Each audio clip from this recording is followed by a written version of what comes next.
We're talking about the Lakers, specifically the blueprint for the Lakers season. Is there one? This is a little bit more organized than their roster.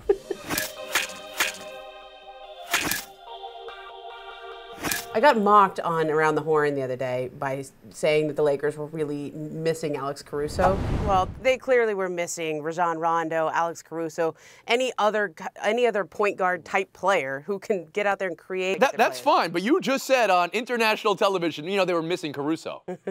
I mean, I don't think that's been said since NYPD Blue. It's a good joke, but they actually do miss Alex Caruso. Of course they do. Alex Caruso's good. I don't know why everyone thinks Alex Caruso is like a punchline or something. Alex Caruso. You know why they think that. Well, I guess I do. Yeah. Okay. Well, Turner made him TNT made him a punchline the first time he played. Yeah. They were calling him Ernie Johnson. That's pretty good. Ernie's going up for a layup. Ernie.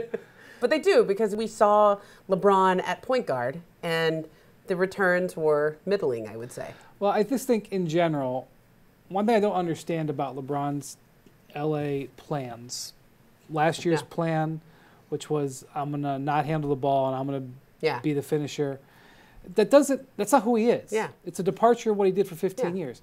So, okay, so last year, he even admitted last year, no, that didn't work. Yeah.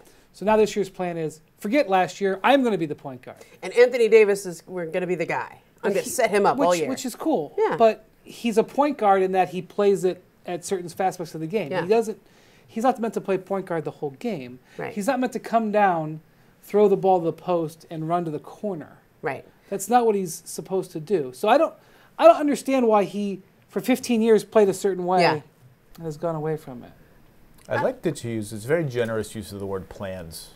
Yeah. In discussing what I agree with that. But he does have like these plans. Yeah. He like makes these plans. It's like 11 years in a row he was like, my plan this year is to play fewer minutes. Right. And then he would play second most minutes in the league. Yeah, it never really worked out, but those are the look, I have a plan that I am going to work out on my elliptical every night after I put the baby down.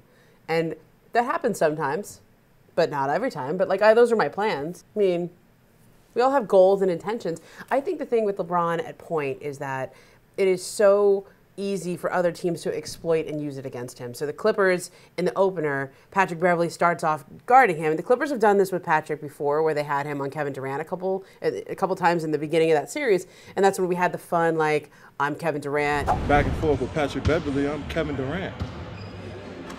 You know who I am. Y'all know who I am.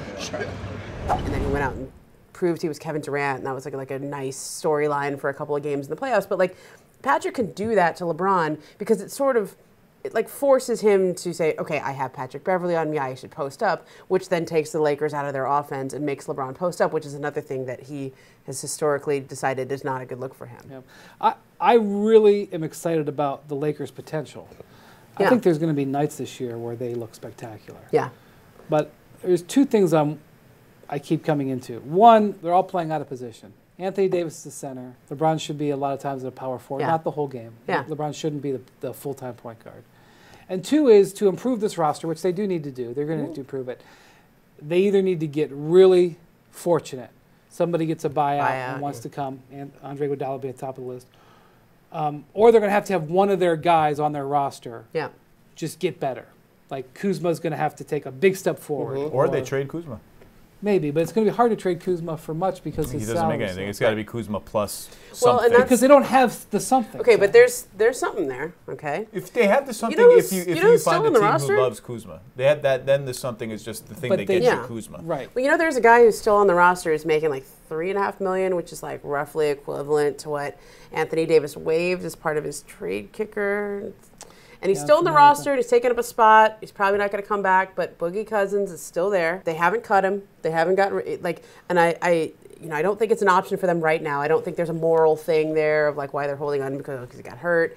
I think this is literally like there's a roster spot with a guy making a certain amount of money where if you're going to make a trade, you want that on the books. But I mean, are they really making a trade with Boogie Cousins that is getting them a player that? No, I think the most likely avenue, as you said, is a buyout, as happened last year with Tyson Chandler, and seems to happen to the best teams. Always seem to get buyout guys. So you know, that's what I'm saying. I'm just worried about like because they traded away all those assets, for Anthony Davis. Yep, they're a little thin. There's just Plus, nothing. they're thin not just because of what they have on the roster, but because they have a couple guys who are just eating up space, right? They're eating up a roster spot. So Boogie's eating up a roster spot.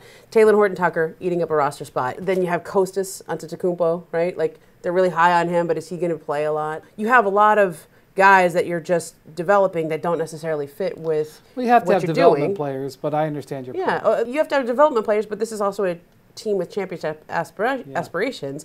And you sort of have these self-imposed issues where, okay, Anthony Davis doesn't want to play the 5, so you got to keep him at the 4. And then because of that, you had to go get Dwight Howard instead of getting another point guard. And then KCP's out there, which with like, I don't know, that stat line in the opener against the Clippers was among the least KCP productive. a handful of times a year you'll be happy with, but you know he's kind of underwhelmed. He's such a strange player because there are nights, like you said, where he really looks the part. Where you're like, oh, this is exactly the guy that I need on my team, that the Lakers envision for their team. And then there are nights like opening night where it's 27 minutes, 0 points, what happened? 0 rebounds. The out of position thing is interesting, and it's something every team with Anthony Davis is going to have to navigate, and every team with LeBron has had to navigate, that they just don't want to play those positions. And it has been interesting to watch. LeBron and AD should complement each other better than any superstar teammate LeBron has ever had, except for like for a second, maybe like pick and pop Chris Bosh for a second. And you've already seen that with the traditional center on the floor. That is already complicated for them because is Anthony Davis a pick and roll dive man if he's diving right into JaVale McGee? Not really. Is he a floor spacer for LeBron, JaVale McGee pick and rolls? Well, that seems dumb. So by default, he's sort of like throw the ball into him in the post. And on certain nights, he's going to score 1.2, 1.3 points per possession doing that. You're going to win doing that. But do you really want to do that 25 times a night? Also, LeBron is never, I shouldn't say never, but like for 15 years, he's never played pick and roll with a non like center with like when Anderson Varejao did it. I mean, even Varejao early in his career was a power forward. They moved to center. Like he's never played. Everything about LeBron's career for the last 15 years has been about creating space. Because he wants to be with the guy. He wants to run pick and roll with the guy who's going north-south. Right. And if you're not that guy, and it's hard to do that if there's a guy in there. So it goes against what he's been doing successful. And I see the pieces out there. I think just kind of put them together. Yeah. That's going to be the challenge for the Lakers. Thanks for watching ESPN on YouTube. For highlights and analysis, check out the ESPN app. And for live streaming and premium content, check out ESPN+.